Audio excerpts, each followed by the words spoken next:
খবর 24 সাথে আপনাকে স্বাগত। নতুন নতুন খবর জানার জন্য আমাদের চ্যানেলে চোখ রাখুন। Harvard TH Chan School of Public হেলথের সহযোগিতায় লন্ডনের কুইন মেরি ইউনিভার্সিটি দ্বারা পরিচালিত একটি বড় ক্লিনিক্যাল ট্রায়াল আবিষ্কার করেছে যে ভিটামিন ডি সম্পর্কগুলি হাড়ের শক্তি বাড়ায় না বা ভিটামিন ডি এর অভাবে শিশুদের হাড় ভাঙার ঝুঁকিও কমায় না। গবেষণা হাড়ের স্বাস্থ্যের ওপর ভিটামিন ডি এর প্রভাব সম্পর্কে সাধারণের বিশ্বাসের বিরোধিতা করে। প্রায় 1/3 শিশুর 18 বছর বয়সের আগে অন্তত একটি ফ্র্যাকচার হয়। এটি একটি প্রধান বিশ্ব স্বাস্থ্য সমস্যা, কারণ শৈশবে হাড় ভাঙার ফলে সারা জীবন অক্ষমতা এবং বা নিম্নমানের জীবনযাপন করতে হতে পারে। হাড়ের শক্তির উন্নতির জন্য ভিটামিন ডি সাপ্লিমেন্টের সম্ভাবনা সাম্প্রতিক বছরগুলিতে ক্রমবর্ধমানভাবে বিশ্ববাসীকে আকর্ষণ করেছে। হাড়ের খনিজকরণের প্রচারে ভিটামিন ডি এর ভূমিকার উপর ভিত্তি করে এই কথাগুলি বলা হয়। যাই হোক, ভিটামিন ডি সম্পর্কগুলি শিশুদের হাড় ভাঙা প্রতিরোধ করতে পারে কিনা তা পরীক্ষা করার জন্য ডিজাইন করা ক্লিনিক্যাল ট্রায়ালগুলি আগে এর পরিচিত হয়নি। মঙ্গোলিয়ার অংশীদারদের সাথে কাজ করা একটি বিশেষভাবে উচ্চ ফ্র্যাকচারের বোঝাসহ একটি সেটিং এবং যেখানে ভিটামিন ডি এর ঘাটতি অত্যন্ত প্রচলিত। কি বলছেন কুইন মেরি এবং হার্ভার্ডের গবেষকরা?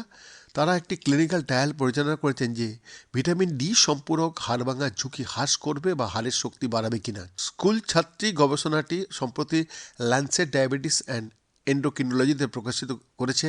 এটি শিশুদের মধ্যে ভিটামিন ডি সম্পর্কের সবচেয়ে বড় এলোমেলো নিয়ন্ত্রিত ট্রায়াল।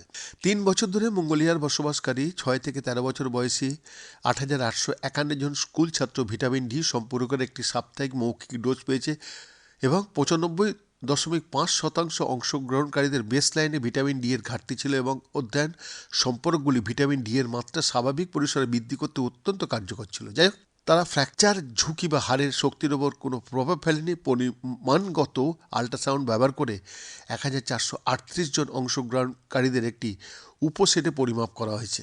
পরীক্ষার ফলাফলগুলি সম্ভবত বিজ্ঞানী, ডাক্তার এবং জনস্বাস্থ্য বিশেষজ্ঞদের হাড়ের স্বাস্থ্যের ওপর ভিটামিন ডি সম্পর্কগুলির প্রভাবগুলি পুনরায় বিবেচনা করার জন্য পরিচিত করবে। আবার TH Chan School of Public হেলথের সহকারী অধ্যাপক ডক্টর গনমা দাব্বাসামু বলছেন, ভিটামিন ডির ঘাটতি শিশুদের মধ্যে ফ্র্যাকচারের ঝুঁকি বা হাড়ের শক্তির উপর টেকসই উদাহরণ ভিটামিন ডি সম্পূরক কোনো প্রভাবের অনুপস্থিতিতে আকর্ষণীয়। প্রাপ্তবয়স্কদের মধ্যে ভিটামিন ডি সম্পূরক ফ্র্যাকচার প্রতিরোধের জন্য সর্বোত্তম কাজ করে যখন ক্যালসিয়াম একই সময় দেওয়া হয়। তাই আমরা ট্রায়ালে অংশগ্রহণকারীদের ভিটামিন ডি এর পাশাপাশি ক্যালসিয়াম অফার করেনি, তা এই গবেষণা শূন্য ফলাফলগুলি ব্যাখ্যা। লন্ডনের কুইন মেরি ইউনিভার্সিটির ইমিউনোবায়োলজি সেন্টারের প্রধান অধ্যাপক অ্যাড্রিয়ান মার্টিনা যোগ করেছেন, এটাও লক্ষ্য করা গুরুত্বপূর্ণ যে ট্রায়ালের জন্য স্ক্রিনিংয়ের সময় যে সমস্ত বাচ্চাদের রিকেট পাওয়া গেছে তাদের অংশগ্রহণ থেকে বাদ দেওয়া হয়েছে, কারণ তাদের প্লেসিবো বা ডামি ওষুধ দেওয়া নৈতিক ছিল না। এভাবেই আমরা অনুসন্ধানগুলি কেবলমাত্র কম ভিটামিন ডি স্ট্যাটাসযুক্ত শিশুদের জন্য প্রাসঙ্গিক করেছি, যাদের হাড়ের জটিলতা তৈরি হয়নি।